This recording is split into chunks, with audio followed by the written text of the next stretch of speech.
All right, why don't we go ahead and get started? Hello and welcome everyone to Rediscover Adventure and Make It Count. Thank you for spending your lunch hour with us today. I'm Chris Ruoff. I'm the Director of Business Development at the UCI Alumni Association, and I'll be your host for this webinar today. This webinar is brought to you by our travel partner, Contiki, which is a division of the Travel Corporation, who's been providing holidays for over 100 years, through their 47 travel brands to destinations around the world. And Contiki has been managing our senior trips for the past 4 years, and now we're expanding our travel partnership for both students and alumni. So that's some really exciting news that you'll hear about in today's webinar. But first, some housekeeping items. So we encourage you to go to our Anteaters Go virtual page for all resources and to engage with fellow alumni. And you'll see that URL in the chat. So for webinars like this and other events, you'll find everything in the Anteaters Go virtual page. All participants in the webinar have been muted to eliminate any background noise and interference. And if you have questions, and we hope that you come up with some great questions, please use the Q&A function to submit questions. And we'll have plenty of time at the end of the webinar to answer those. And for some fun stuff, we're going to have 3 polling questions and 2 rounds of Anteater travel trivia today throughout the discussion. So please be ready for those. Contiki has some fun prizes to give away for our trivia winners. So hope you enjoy that. All right, without further ado, I'd like to introduce our Contiki travel experts. Ian Kynor is the Director of Business Development for Contiki and for the Travel Corporation. His first job in travel was his very first time abroad on a college internship in London. And he's had the great fortune to travel and be in the travel business ever since. With Ian today are 2 special guests, Kirsten Bain and Rich Quirk, who he will introduce in a moment. But now we're going to start off with our first poll question. Thank you very much, Chris. It's really exciting to be on with all of you and the support that we've had with the UC Irvine Alumni Association, with the student body. It's been absolutely tremendous. So we're going to just jump right into our first poll question. Bear with me 1 second here so I can see it. In the next 6 to 12 months, what are your travel plans? We want to kind of hear what you're thinking. You think you're going to stay put? Is the quarantine like for you? You're getting away, but no plane, someplace close. I miss airplanes and want to see the world. I'm going to go as far away as I can. And then I have no idea, but I'm hoping for inspiration. So if you guys want to go ahead and click in some answers there, we'll start a little presentation to talk you through kind of what we're going to do today. So we'll keep that poll question up. You guys go ahead and answer. Again, thank you for having us. And what we're going to do today, we're going to travel a little bit or talk a little bit about traveling with confidence. Of course, the world is waiting. Let's get out there, rediscover adventure. We want to talk about some unforgettable experiences, and that's where we have our special guest hosts. Of course, we'll do some fun trivia, and then at the very end, we'll wrap up to make it count. So as I move on into the next slide, let's just kind of see what we're looking at for our poll results. It looks like the winner is, I have no idea, but hoping for inspiration. Perfect. A few of you getting ready to travel, both domestically and internationally. Very exciting, and hope to see you out on the road with us soon. And then a few of you that are just kind of keeping it on the down low, and maybe we'll inspire you to get out there and go abroad. So the first thing, we're going to talk about traveling with confidence. So we are very much looking forward to welcoming our travelers back as soon as you're ready to hit the road. And health and well-being is extremely important. We've evaluated all of our experiences and training and protocols to make sure we not only meet all of our travelers' well-being expectations, but exceed them. And we're excited that due to our diligent work, we've been awarded, you'll see up on the top right of your screen, with the World Travel and Tourism Council Safe Travel Stamp, meaning we've adopted global standardized health and hygiene protocols. And I will say, while these are precautionary measures that will constantly be adapted, we will always be taking the necessary steps to ensure our travelers' well-being. But, and this is very important to stress, none of those things will affect the trip and your ability to have those incredible cultural experiences. You'll be able to immerse yourself in the destination, the the unique accommodations that we'll provide, and of course the friendships that you'll forge along the way will not change whatsoever. After all, this is still Contiki, so those lifelong memories are always guaranteed. So let's take a look at kind of what is going on around the world. So got a little map here. This map changes all of the time. This is kind of what countries are looking at as you are attempting to travel and looking to travel. Totally restrictive, they're closed. Airports closed, no flights going in. Partially restrictive, and I'm going to pause for a moment on that one because there's a lot to partially restricted. So partially restricted can mean everything to if you're a US citizen, maybe you cannot travel there yet. You can travel in the case of the UK, you can travel, you can arrive, no big deal. You may be subject to a 14-day isolation period. You may not. You will have to provide your details and whereabouts so they can contact you. Could be a place like Egypt where you have to provide you have to provide a negative test result that's been taken in the 4 days prior to your departure. What I suggest for anybody as you're looking to travel, reach out to our travel experts. Let them know the destination you're going to, if it's Egypt or Europe, etc., and they can help guide you to what those current travel restrictions are and just keep you in the know. Also note on there's countries that don't have any restrictions right now that are fairly easy to travel to. Again, they may have very simple requirements, providing a health declaration or potentially test results, but fairly easy to get to. And what we're excited about is seeing more and more countries as we face the new normal, being able to adapt to COVID-19 and the coronavirus and still encourage and support travel and tourism because it's an important part to so many parts of the global economy and to certain locations. A significant amount of their money as a country or as a destination comes from travel. And that's something that we are very, very happy to be able to support. Let's talk just really quickly about Contiki and who we are. So Contiki really, it kind of comes down to a couple of simple things, right? And what it's all about. First and foremost, it's traveling together. It's those shared experiences, whether you're traveling solo and meeting new friends that you're going to have for life, maybe a small group of friends traveling together where you're going to expand that circle of friends and that network for folks globally, internationally, and have those experiences. The ability to not only see and discover a new destination from your own eyes, but to also see it and experience it from somebody else's eyes is truly special. And these groups that travel, they remain friends forever. We have, whether it be on Facebook or Instagram or WhatsApp, these groups come together and they remain together, often even during reunion trips. We'll get all the details taken care of for you, all the basics, all the accommodation, all the transportation, a lot of really, really cool and very, very unique experiences, but then lots of free time for you to explore as you see fit. In Paris, if you just want to find an out-of-the-way coffee shop in the Latin Quarter, read a novel, drink some coffee, and watch the world go by, our expert trip managers will point you right in that direction and have that and help you have that incredible time. Our unique experiences, we're going to talk a little bit more about that with our guests, but it's all about not only discovering the icons, but the things that are off the beaten track, the things that aren't in the guidebooks, the things that are really special to the destination and really bring the place to life. And then the last one is Contiki Cares, and that's our initiative and our commitment to the people and the planet and the wildlife that we visit. It is our commitment to sustainable travel and being stewards of the destinations we go to.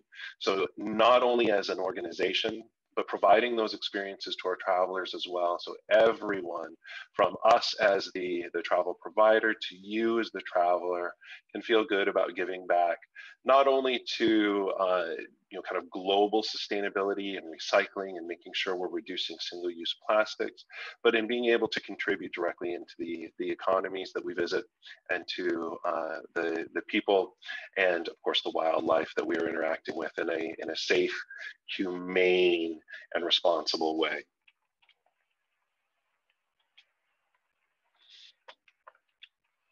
All right, some travel trends these kind of pop up on screen. So obviously the world is very different and things have changed. And we did a poll in May, so after initial kind of restrictions were put in place, and just asked our travelers what's going on. We've also seen an increase in our own booking activity. So just to touch on a couple of these, our respondents are definitely still, they want to travel. They want to tick off those bucket list items. Health and hygiene is important. And meeting new people and the people they travel with obviously remain key. Of everybody we spoke to, 67%, which actually kind of mirrors up with what you guys had said, are planning to travel in the next 3 to 12 months. And over half of them, whether their friend group or their best friend was able to travel or wanting to travel, they didn't really care. They were willing to go and wanted to go, even if that meant solo. Top destinations for 2021 so far. It's been very exciting to see the interest in getting back out there and exploring. And right now, our bookings to Europe and the Middle East are up 57% over the same time last year, which is incredible. 68% for North America, the USA and Canada. And in those images, we've got some of our top and most popular destinations. So Europe is always tremendously popular, as it is now. Thailand and exploring the beaches of Thailand, very popular. Our US national parks have seen certainly a surge of travelers of all kinds, which is amazing to get out and explore our own backyard. And Egypt right now, this might be one of the best times to go to Egypt because there aren't a lot of tourists there, but it's certainly been a very, very popular and exciting destination. So let's talk just really, really briefly about how you get there. So what you're going to need to do, and I think I'm going to get some help from Noor to post some links. We have a number of hand-selected curated trips to destinations all around the world, from national parks to Egypt, Europe, Thailand, for you as UCI alumni to travel to. Very easy, we've spoken about kind of booking with confidence and our well-being protocols. We want you to be able to book with confidence, $99 deposit, and you're ready to go.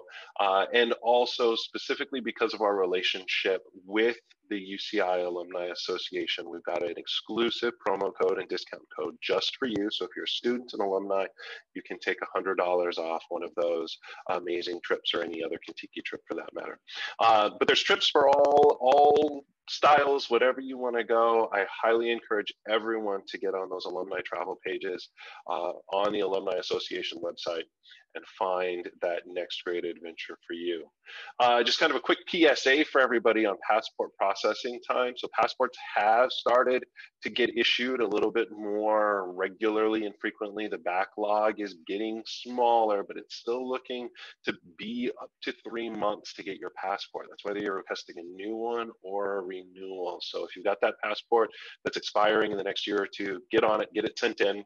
And if you are planning to travel for 2021 or thinking about traveling for 2021, and this is the first time you've been abroad, you're getting your first passport, and you want to travel with Contiki, we'll actually pay that passport fee for you. We actually do it as the form of a rebate. So you apply for your passport, you send your fee in to the US government to issue that passport, and we will discount your trip that amount to $145 for first-time travelers. So very, very cool.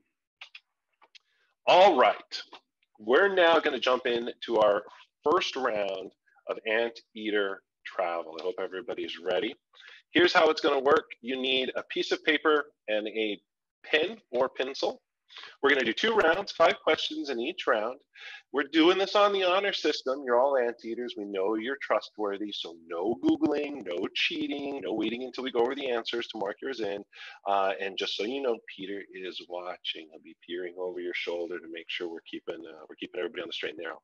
And as Chris mentioned, there will be prizes for everyone. And if you've done a little bit of digging around the alumni travel website before this, you're going to have a little bit of an advantage because all the clues are related to the destinations you can visit with the Alumni Association and with our Contiki trips for UCI alums. So first round, picture says 1,000 words. So what we're going to do is I'm going to show you an image, and you need to write down what iconic location or thing that is.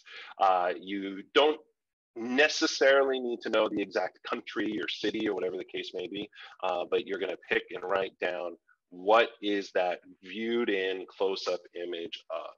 So the first one, what is that a picture of? We're going to give you a couple of seconds to write it down before we move on to the next one.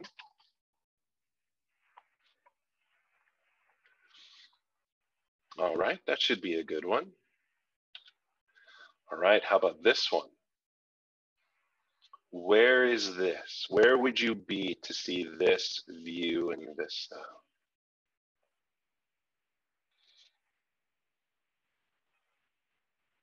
I'll give a hint. This is a U.S. national park.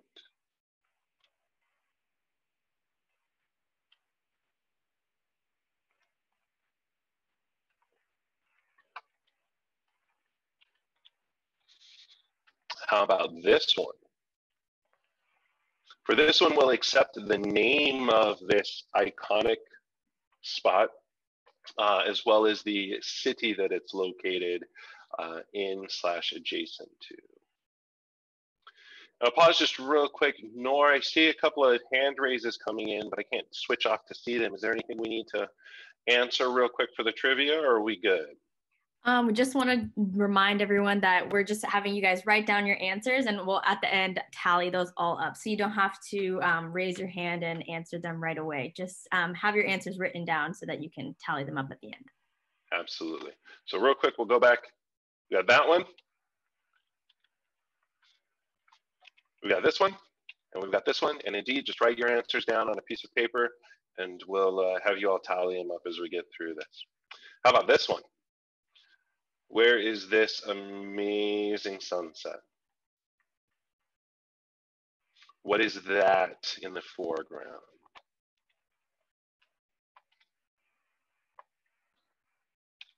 And then last but not least, we'll see who gets this one. Chris, do you know what this one is?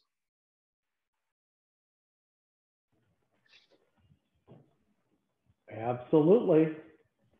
Excellent. I visit it quite frequently. Fantastic. All right, I think we're good. We've got our 5. So now we're going to dive into the answers. So again, honor system, everybody, if you got it right, give yourself a point. If you didn't get it right, well, hopefully you learned something along the way. So our first one is the Eiffel Tower. Our second one, a U.S. national park. This is a view of Bryce Canyon in Utah, and we're going to talk a little bit about that one in just a moment here. How about this one? Nor, do you know what this one is? You know, I spent a lot of time on the travel website. I still couldn't figure this one out. This one's a tough one just because of the view, but this one is the Great Pyramid in Giza. Hopefully a few of you got that one. And then this one, we're coming back close to home. This is a picture of Old Faithful in Yellowstone. And then last but not least, this one, very, very close to home. I know many of you haven't been able to be there in quite some time, but when you are able to, I hope you pop in and visit. But this is the NEWKIRK Alumni Center, an absolutely beautiful building there on campus. I've had the pleasure of doing a couple of travel events there over the years, and it's just an amazing facility. And by the way, I looked at the attendee list, and I know some of you have been to the NEWKIRK Alumni Center, so you should have gotten that one right. Fantastic. All right, so here's what we're going to do now. We're going to just have you guys tally. So this round was with 5 points. So you either got 1, 2, 3, 4, or 5. Just kind of write that down on your piece of paper. You don't need to tell us quite yet what your score is. We're going to tally everything up at the end after the second round of trivia. And I should say that if we have any ties, we will take everybody who has the top scores, and we'll figure out a creative way to kind of pull your name from a hat. You know what? I think what we'll do is for any tiebreakers, we'll look back and see, you know, if you were able to answer or ask us any questions, and then we'll just take it from there. So I guess probably the most exciting part of our presentation is going to be our 2 special guests that have joined us. And so it is my honor to introduce Kirsten Bain, who is our Vice President of Operations. KB, as we affectionately call her, has been in with Contiki for a number of years and during her time at Contiki, has had the great fortune of really working across 5 of the 7 continents. So I'm not sure what her plan is to get to Antarctica, but maybe that's a question for another day. We also have Rich Quirk, who's joining us, who's one of our senior travel experience developers. His specialty is the national park, so has a lot of expertise and, more importantly, a tremendous passion for our national parks, especially those in the Western U.S. And he's been attentively sitting in his chair, but the fun fact I just got to call out for Rich is before everybody jumped on and everybody was getting settled, he got up and walked to close the door, and he was rocking his flip-flops as a true Orange County lad should do. So I'm going to stop sharing my screen for just a second here, and that way we can see Kirsten and Rich, and we can dive into some questions for them. So bear with me one second, and I'm going to get us started with some Q&A. As I get to that, Kirsten and Rich, say hello. Hi, guys. Hello, everyone. Awesome. So Kirsten, I think we'll jump in. The first question for you. You've worked and developed product literally around the world.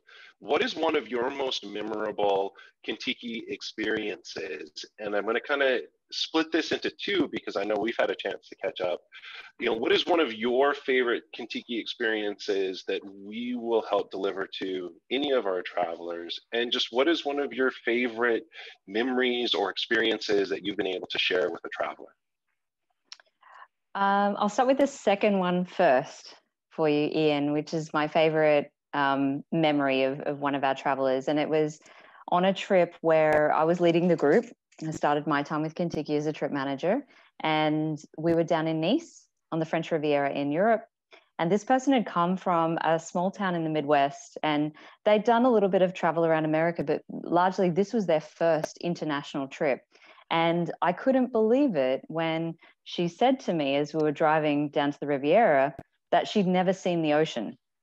Because that, coming from Australia, that blows my mind because we're an island and we're surrounded by ocean. So as soon as we checked into the hotel, I took her for a walk and we went down to the beach at Nice, which is very pretty, but there's no sand. It's definitely not California for sure. And she's just started to cry because she couldn't believe that the Mediterranean was so beautiful. So I think that's one of the really special things that, we didn't create the ocean necessarily as a company, but what we did do was made it possible for her, who was a solo traveler, to feel really safe and welcomed and get to tick something that she'd been longing to see off her bucket list. So my favorite Contiki memory right there.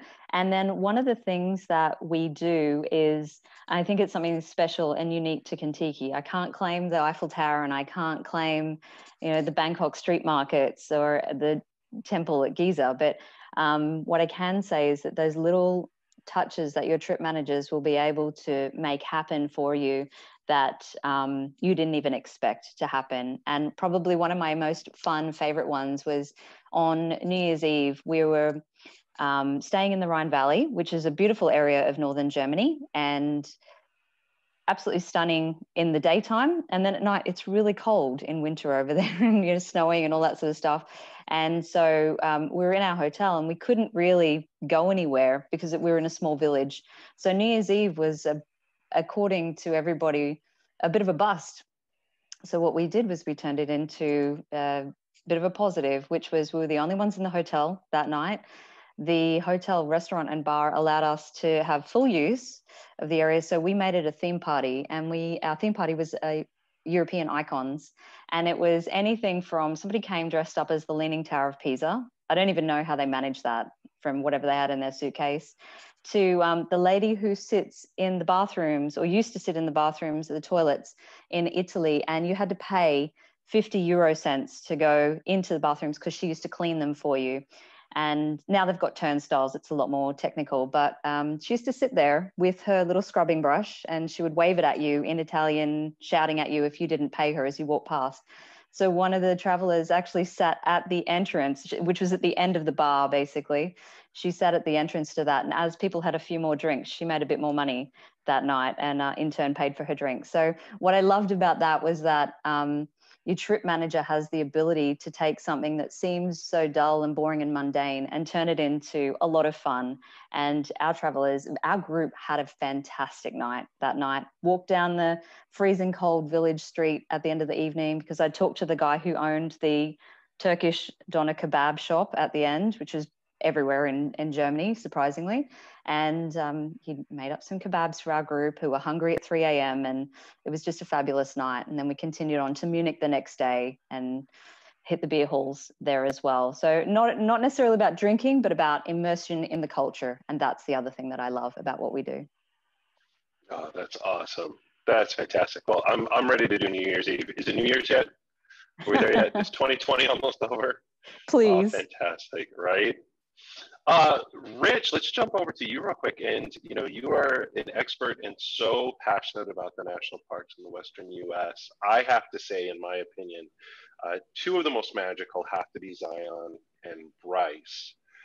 For those who are joining the call that have never been to either one, can you share a little bit about why Zion and BRYCE should be on everyone's bucket list? Yeah, thanks, Ian. They are two of the most special national parks, and I was the trip manager. All the national parks in general, you know, we'd have all these different nationalities on a Contiki trip through the United States. I was leading, you know, all over the country.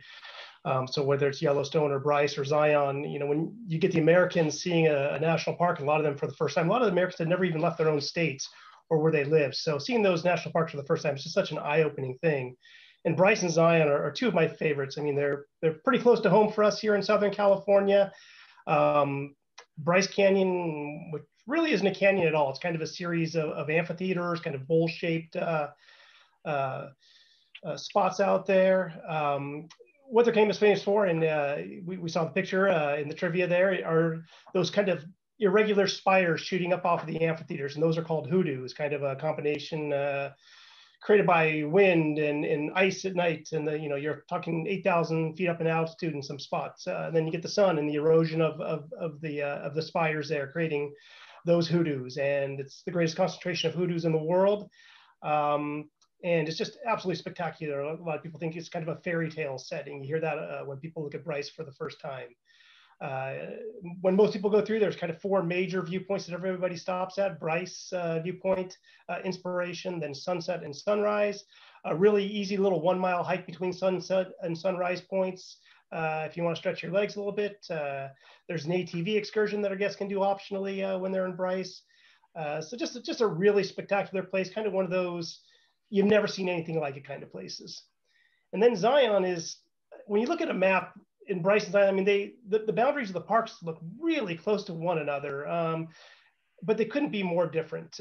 Zion is kind of a gorge-shaped canyon. I used to take the Contiki groups both through Yosemite and Zion, a little bit similar in terms of the look, both kind of that canyon type with you have the huge canyon walls on each side.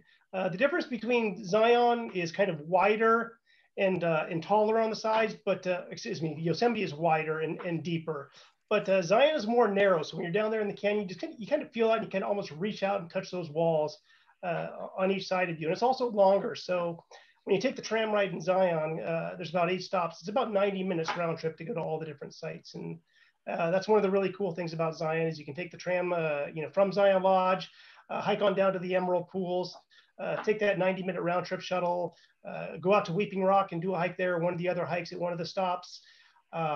So Zion just blows my mind because, like I say, to me, it's more stunning sitting there than Yosemite, just because everything feels like you're just right on each side of you. So like I say, 2 completely different parks, basically almost right next to each other there in southern Utah, but both just absolutely unforgettable. So 2 of my absolute favorites.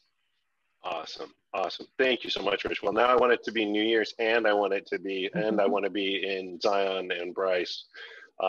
Man, we're only 2 questions in, and I'm already, twitching in my seat to go and get away and explore. We'll see if we can make it through the other three. I may just disappear before we finish the Q&A. Speaking of my time as a trip manager, my New Year's Eve and my 2 years were Maui and San Francisco. Those were pretty good ways to celebrate as well. So. Oh, that is awesome.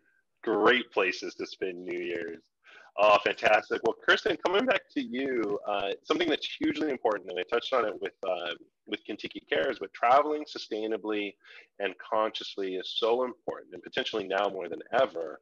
What Contiki initiatives or experiences that truly make travel matter are you the most excited about?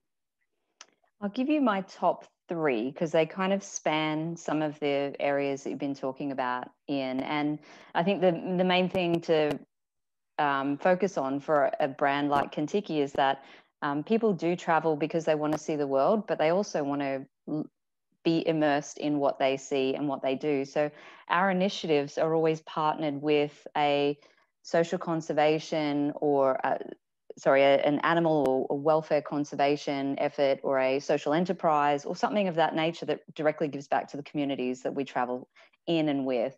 And so the first one I'll talk to you about is ProTrack, which is in Africa. And it's a conservation effort by the national parks that focus largely on the black rhino, although they look at poaching of other animals as well. And Contiki's involvement there is that we go and visit one of the ProTrack sites, which is an area where they either bring in injured or rehabilitated animals in order to then relocate them, or it's an education point for both the community and travelers to learn more about poaching and how you can positively impact with your time in that destination to give back to the community in ways that don't encourage poaching. So ProTrack is something that Contiki's been involved with for the last 2 years in Africa, 2019, 2020, and a portion of the money that our travelers pay to go on those trips directly goes back to ProTrack to help fund further community efforts and projects, as well as education for not only the people who visit ProTrack, but also for the residents who live in and around the parks so that they can find alternative revenue sources for their families. Second one is a new one for us. We've just started going into Sicily, or we will do from next year once we start traveling again, hopefully. And we're working with a young group of 5 college students who graduated a couple of years ago and wanted to open up a bar in Palermo in Sicily. And they found that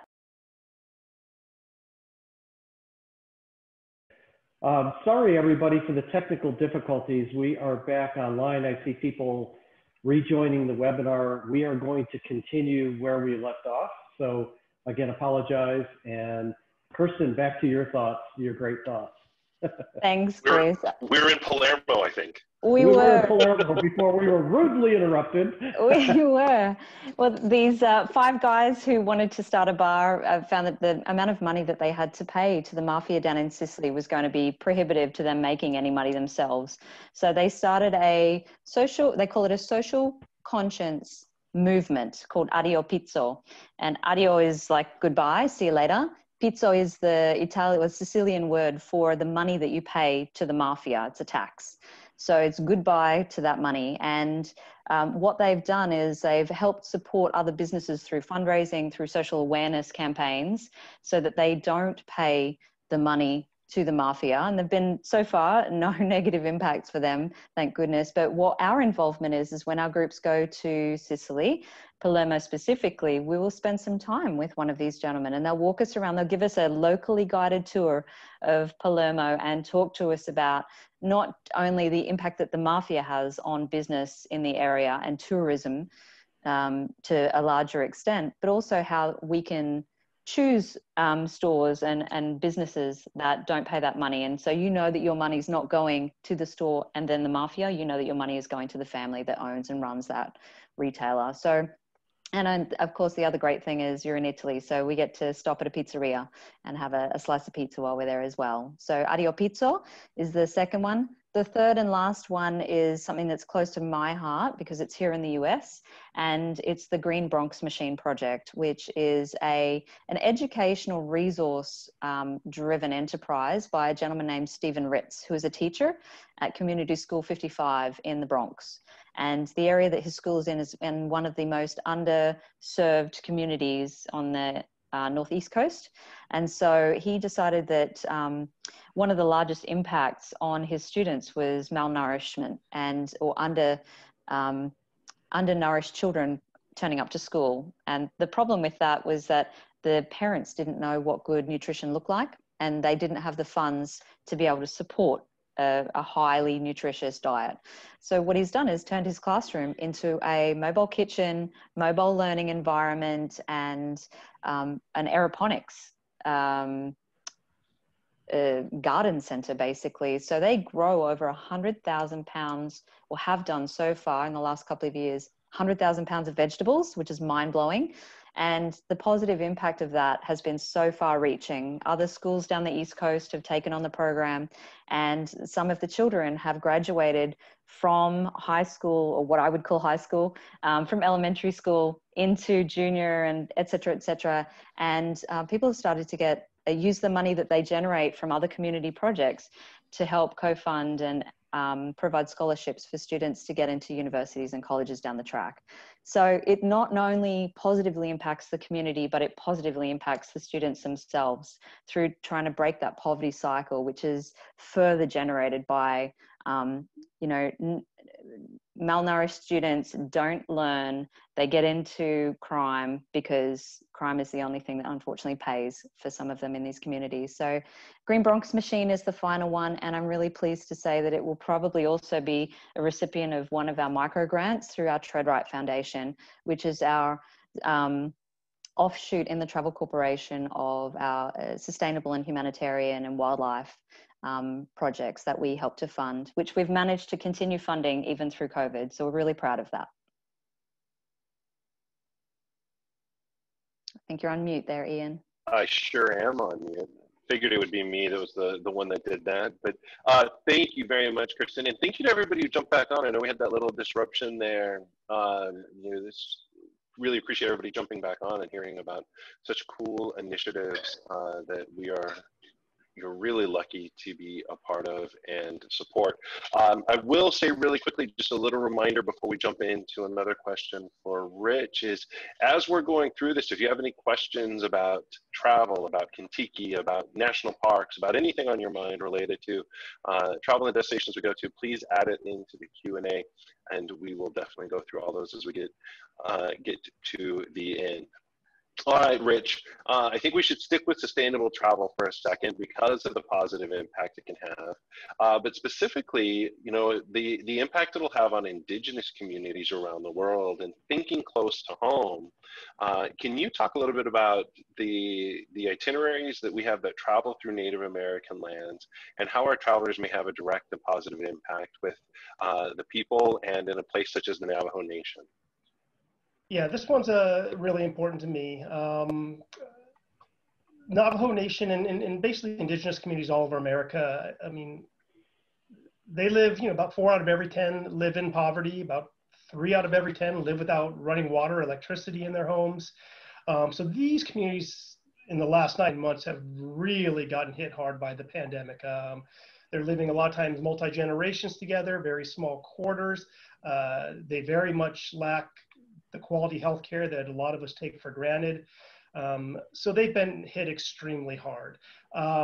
So when we head on up to Antelope Canyon, kind of right on the Arizona-Utah border there near Lake Powell, Kristen talked about ways to really make travel impactful. She gave her Bronx example there here in the United States. Well, we wanted to find a way to really make our travel impactful and be able to give directly back to the Navajo community there, kind of right there near Antelope Canyon, near Page, Arizona. Some communities that are really struggling, not only during the pandemic, but for other reasons as well. So we got in touch with the Navajo there, and we're going to take our groups on a really special experience. The slot canyons there of Antelope Canyon are some of the most popular things to do in the entire Southwest. You get some of the greatest photo opportunities you can ever imagine. I still, sometimes when I see a picture of the slot canyon, I think it's fake. I just can't believe that people really took those pictures when you see the light coming through the slots and everything. So we've gotten together with the Navajo. They're going to take us on a private 4 hours tour of their own slot canyon on Navajo land. And when you work with a lot of the slot canyon operators, not all the money goes back into the Navajo to really support their communities. We've created a deal with the Navajo where every dime we give is going to go right back to the Navajo themselves in their communities. We're going to take a slot canyon that's not normally open to the public. They're going to take us on a tour of their canyon. It's much longer than any other slot canyon that somebody would get to do if traveling on their own. In addition to that, the Navajo are going to take us and visit one of the hogans, which at one time people actually used to live in the Native American cultures. Nowadays, it's more used kind of for ceremonial, spiritual purposes, but still an iconic part of the Navajo culture. And then one of my favorite spots, Horseshoe Bend, kind of right outside DuPage, Arizona. It's kind of a spot where the Colorado Rattle River kind of creates a horseshoe going around what's called a meander. Some of the most incredible pictures I've ever seen, depending on the time of the day. And the Navajo have a private spot there that's not open to the public. Again, when you see the area where the public has to go see Horseshoe Bend, I mean, everyone's trying to cram for that best photo, you know, shoulder to shoulder. The Navajo are going to take us to their own private spot to view Horseshoe Bend. So it's going to be very private, very exclusive. And most importantly, 100% of the money that we pay the Navajo to do this is going to go right back into the community, every single cent. So making trips impactful, that's a way we can really make trips impactful, making sure that the dollars are spent and given to where they really belong. So really passionate of mine. And I can't wait for the Contiki travelers to experience this in the slot canyons there in Antelope Canyon. Oh, that's awesome, Rich. And I have to say, having been to a couple of those places, and of course my background being Monument Valley, my only regret is the opportunity to actually engage directly with the people on the Navajo Nation and be able to support them directly. You know, that's something that certainly not only on my bucket list to go back and see Antelope Canyon, but to be able to really support that culture and an important part of our American history, U.S. history, and just the history of the location. We are coming up on about time, so I think we need to jump into some trivia, but Rich and Kirsten, please don't go anywhere. We've got some Q&A coming in, and I know I've got a couple more questions that if we have time, I want to ask you guys. But let's go ahead and jump into the next round of trivia. Nor, if you could help me out and make me a host again, I will throw my screen up. Chris, you got it? Okay, you should be good to go, Ian. Looks like it. All right, here we go.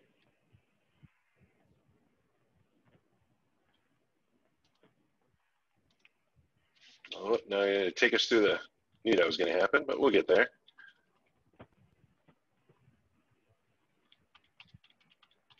All right, here we go. So round number 2 is all about food and drink around the world. So let's jump into it. This became the national dish of Thailand due to a rice shortage during World War II. So again, don't put anything into chat. No need to raise your hand. If you've got a piece of paper and a pen, just write down the answer. The answer we're looking for in this one is the specific dish, the name of the dish that became the national dish of Thailand due to a rice shortage during World War II. Chris, do you think you know what that one is? I'm not getting that one. So, consumed by men, women, and children as an important source of nutrition, the ancient Egyptians were one of the first to make this drink. What do you think that drink would be?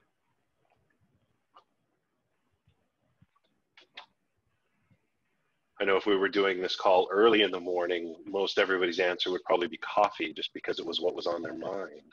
That's what I'd guess. This one's a fun one. Which type of pasta directly translates to little worms? So when you eat this type of pasta, you're eating little worms.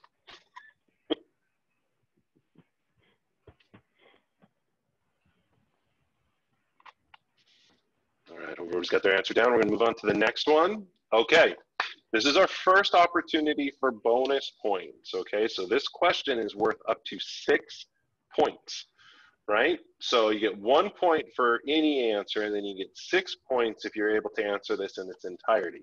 So if you want a beer at Oktoberfest, it has to be from one of these 6 Munich breweries. So if you name one, you get a point, and then you get a point for each brewery that you name, and there's 6 of them.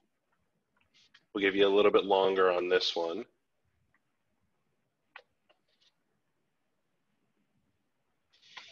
All right, 6 Munich breweries. Okay, this is an important one. Delicious for man or beast, Peter's wild cousins eat mostly these 2 types of insects. Another opportunity for bonus questions, or bonus points rather. So answer it with 1, you get 1 point. Give me both of them, or write down the 2 insects that Peter's cousins mostly consume, and you'll get bonus points. So this round is not only the 5 points for each question, but you have an opportunity for an additional 6 points if you're able to fill out all of the bonus opportunities. So let's take a look at our answers. So the dish that became the national dish of Thailand during a rice shortage was pad thai. We don't have time in just an hour to go into it, but if you have a chance, everybody needs to just read on the history of that, because that is actually really interesting that a rice shortage led to pad thai's major popularity. What was the dish consumed in Egypt by men, women, and children, and they were one of the first to brew? Well, it was beer, of course. And believe it or not, there are a number of breweries that have taken and done chemical analysis on the residue from pots found in temples and in burial chambers, and have attempted to recreate some of those original Egyptian beers. Type of pasta, it's vermicelli. Little worms, vermicelli. All right, we'll see if anybody got all 6 breweries. So the 6 breweries in Munich for Oktoberfest are Spaten, Polliner, Hofbrau, Hacker and Schorr, Augustiner, and Lowenbrau. So a point for each one of those: Spaten, Polliner, Hofbrau, Hacker, Schorr, Augustiner, and Lowenbrau. And then our delicious insects are ants and termites. And while no bonus points for trivia, but massive bonus points for just you as a person, if you've ever in your travels or wherever you've been dined on ants or termites yourself. I have to say I have, and they are actually very, very good.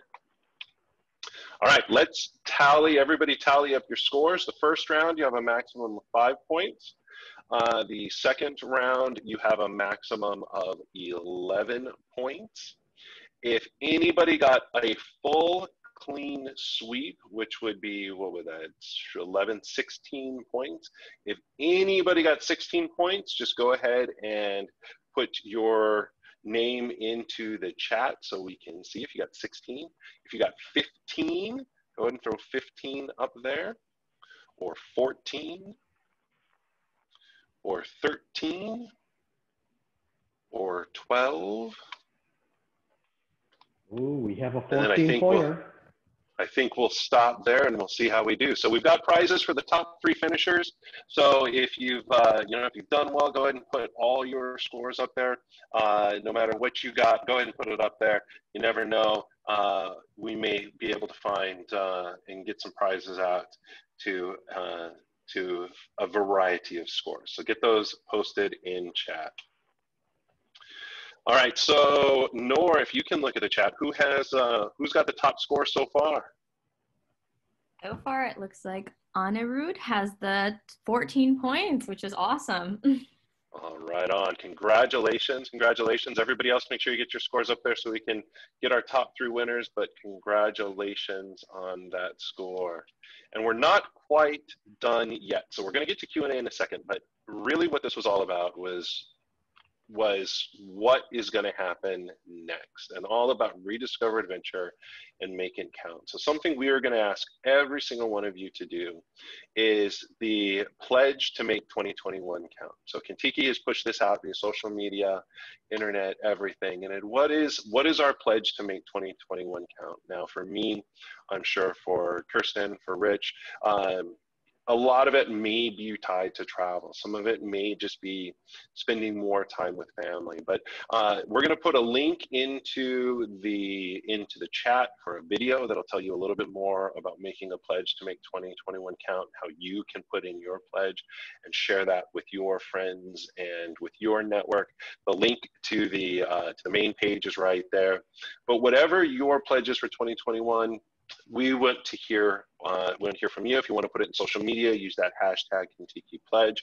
For me personally, it's to continue to do something that we really, my family and I really did in earnest this year, and that's to travel together and to explore our own backyard even more.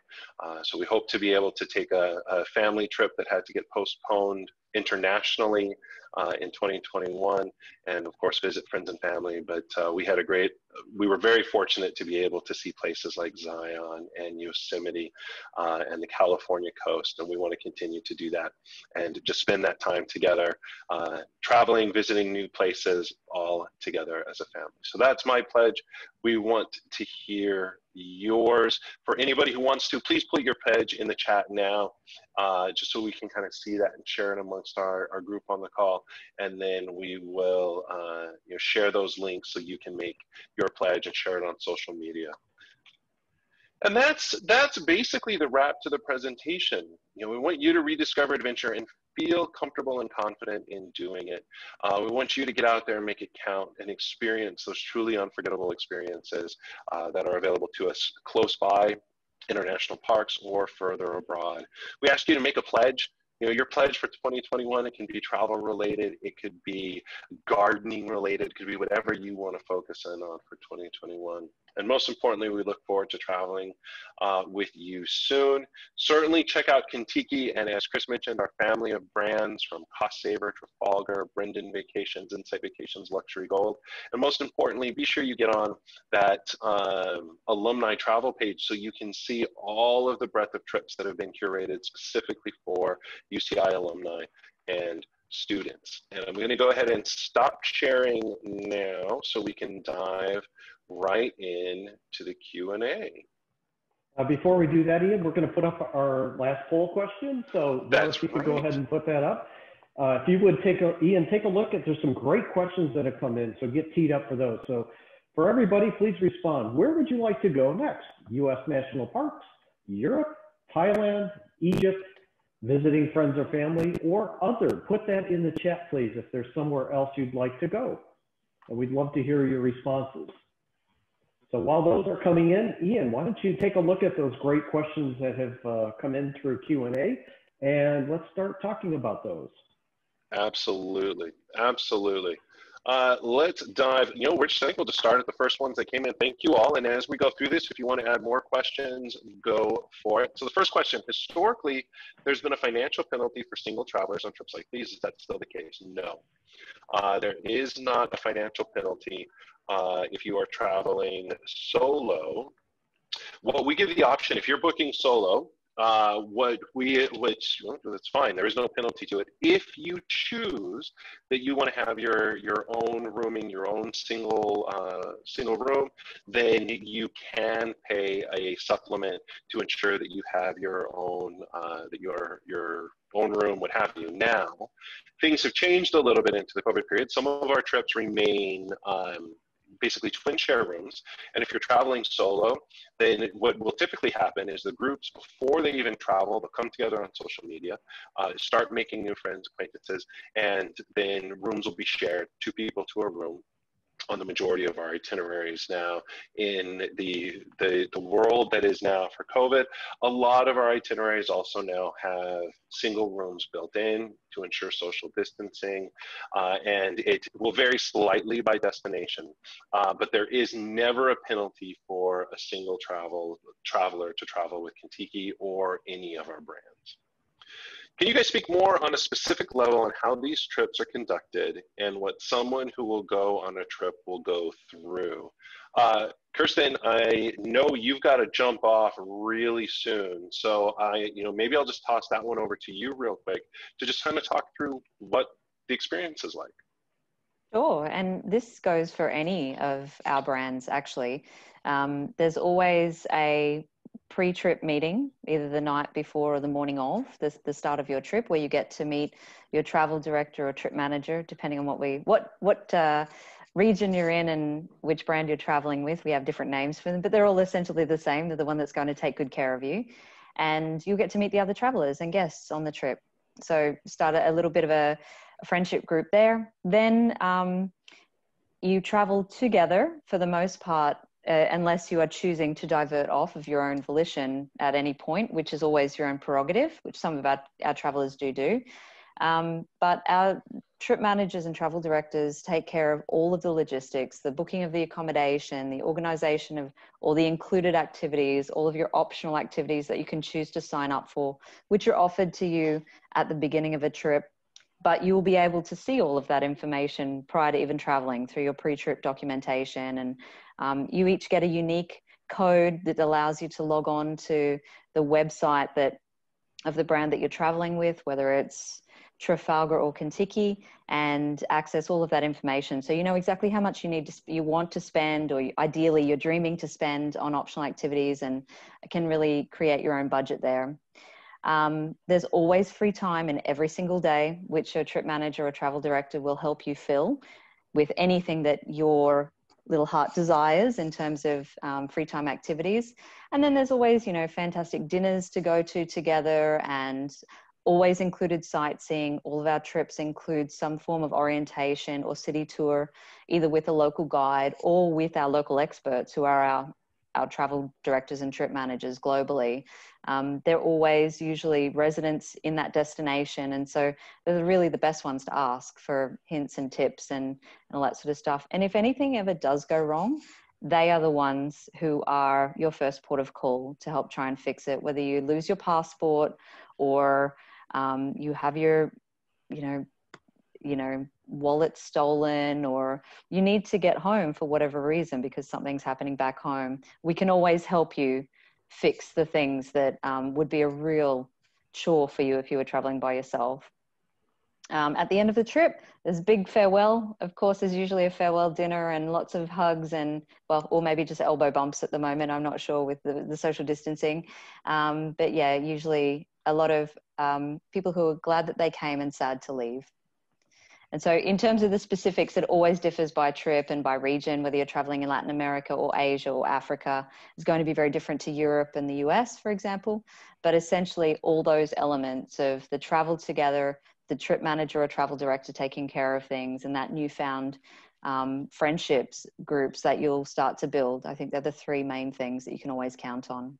I'll leave to you, Ian. I'm really sorry I've got to jump off for another meeting. So thank you so much for having me. And if you've got anything to add, please jump in. Awesome. Kirsten, thank you so much for being here. Thank you. And I just want to mention the poll results. I think you helped influence that because 40% said the U.S. national parks. So having Yellowstone as your background and Rich, your great talk, 40% U.S. national parks. Well, the great thing, Chris, I can tell this group that we have a brand new trip that we're launching in the next couple of weeks, which just does Yellowstone and the Grand Tetons starting June next year when the park reopens. So wow. Super pumped for that. We love to have you guys on it as well, everybody on this webinar. Absolutely. Fantastic. Thank you so much. No worries. See you guys. Thank you, Kirsten. All right, so Chris, I need to ask you a question now. We've come up on time. I know we had just a short little disruption earlier on, but we're on time. I want to be very conscious of that for everybody. If we're able to stay on for another 5 or 10 minutes, I'm happy with Rich and I to go through some of the rest of the questions. If we need to cut off, great. We'll answer all the questions in the follow-up email. But I kind of, you kind of let us know what our time requirements are. Yeah, I mean, we have this time. So as long as those that can stay on, please stay on. And again, if you have to go, let us know and we will answer via our thank you email. So go ahead, Ian, tee up another one. Perfect. All right. So just kind of continuing through the questions, we had a question on just kind of, and I hope I'm interpreting this right, Michael, that what is the focus of travel to these places or on the presentation itself? And really our focus and our intent and goal for the presentation was, one, to inspire travel and just showcase those destinations that are out to people, maybe share something with you that you didn't previously know. We also wanted to talk about what it means to now travel in kind of this new era that we're in, and where to find resources. And I believe Noor has shared a link in there at one point in time that'll link you directly to our health and well-being protocols, so you can see what we're doing in concert with the World Travel and Tourism Council, what we're doing with the U.S. Tour Operators Association, all to once again allow people to go and travel, explore, doing everything that we can in our power to continue to facilitate that and the introduction and those experiences. And I would say we had an anonymous question that relates directly to that for a couple that are in a high risk group, without going too much into the very specifics of the protocol, because there's a lot to it. I do encourage everyone to jump into the link that Nora shared, which will take you through all of our protocols, what we're doing, how we're providing social distancing, the protocols that we have in place with the properties we stay at, the restaurants we visit, the experiences that we participate in. And quite honestly, I will share that there's a number of different places and partners that we've worked with over the years that we're just not working with right now because they haven't been able to show to us that they are adhering to the same high standards that we have. Another question about accommodations. Can couples go on these trips? How does housing and accommodations work? So I touched on it very briefly, but I saw this question, so I'll dive into a little bit more. For the most part, our trips are twin share accommodation. We do have some trips that are multi-share, which could be 4 or 6. Those are typically going to be for a younger traveler, for somebody who's looking for traveling on a budget, where you're going to have those 4 or 6 bed rooms. We don't tend to do anything more than that, but the vast majority of all of our itineraries are going to be twin share or single share. And twin share, if you're traveling as a couple, great. There you go. You've got your twin share, you've got your room together, all good. If you're traveling solo, we'll pair you up with somebody. Things are a little bit different now, and we have to be mindful of social distancing. So in some cases, everybody will just have a single room, because that's how we can best ensure that distancing, even for accommodations.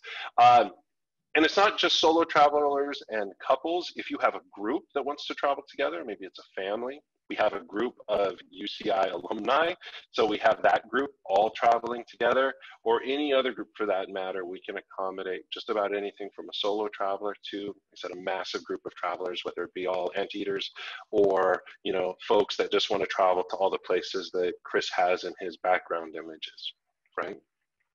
Another question from Michael. Thank you for asking, are you linked to a travel agency now, and please name them?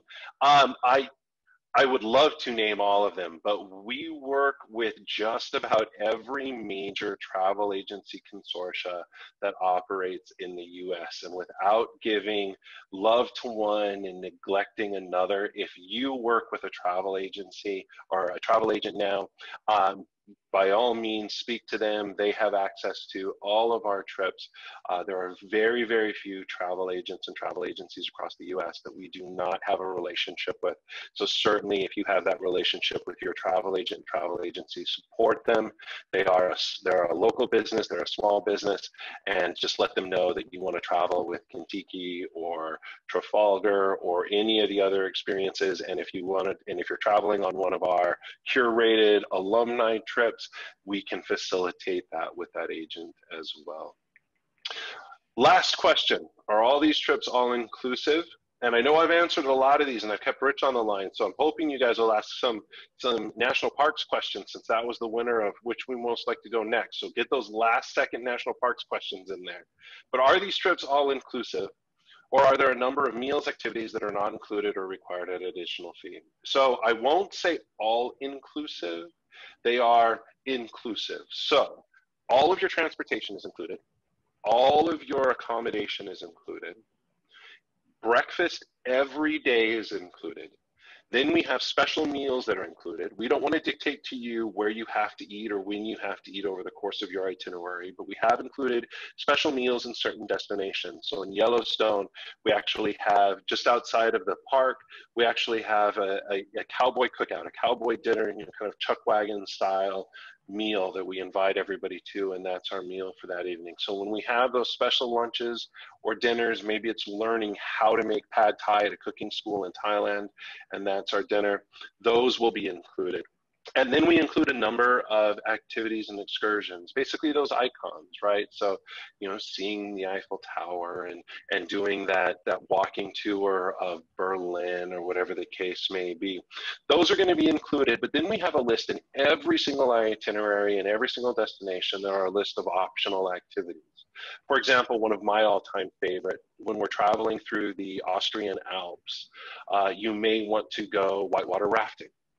You may simply want to go hiking or mountain bike riding, or my personal favorite, you may want to go paragliding off of the mountains there in the Alps where you can see into Germany and Italy and Austria beneath you. And you can choose how you want to do that. And some of those activities, there's absolutely no cost. They're included in the itinerary. Others, there may be a nominal fee, but you get to choose if you do it or not. So you're not forced to pay to do something or pay for something that you're not going to do. But if you want to go paragliding, you will have that option. If you want to go and volunteer on our itineraries through New York, as Kirsten mentioned, if you want to go and visit the school and see that amazing garden that they have, you can choose to do that. So we give you those options. We don't want to force you to travel a certain way. We want to present you with all the opportunities to travel and have that experience that you want. Well, we've taken care of all the basics and all the stuff that really is not the most memorable part of your trip.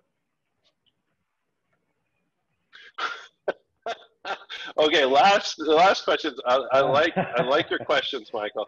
What is your take on Rick Steves on PBS? I've had the fortune to meet Rick Steves on a couple of occasions, see him speak, listen to him talk. I think Rick is a great person. I think his advocacy for travel, as well as opening doors for people to travel and see destinations and experience them on different budgets and in different styles, and just his overall passion for travel is tremendous.